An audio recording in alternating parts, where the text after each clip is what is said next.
সুপ্রভাত জানাই সকলকে। আজ দশমীর সকাল। আজ সবাই প্রায় চান করে সকাল সকাল তৈরি, কারণ আজকে মায়ের যাওয়ার পালা। মায়ের যাওয়ার জন্য পালকি যথারীতি তৈরি হয়ে গেছে আমাদের। এবং মা যাওয়ার আগে শীতলা মাকে বাড়িতে তোলার যে প্রথা, সেটা আমাদের ঘরে সম্পন্ন করা হলো।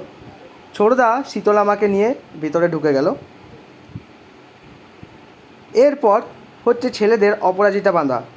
বড় মামা হাতে একটা অপরাজিতা আমার বেঁধে দিল। এরপর সবাই জড়ো হয়েছে। আস্তে আস্তে আরও লোকজন আসছে মাকে বরণ করে বিদায় দেওয়ার জন্য।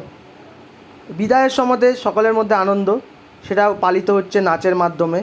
এবং ফিরে এসে আমাদের একটা প্রত্যেক বছরের মতো একটা নাচের প্রোগ্রাম অনুষ্ঠিত হয়েছিল। প্রোগ্রাম বলতে কি, সবাই মিলে একসঙ্গে বছরে দেখা হচ্ছে তা নিয়ে একটা নাচের। রাত্রেবেলায় আমাদের পেঁয়াজ রসুন কেটে চিকেন রান্না হলো।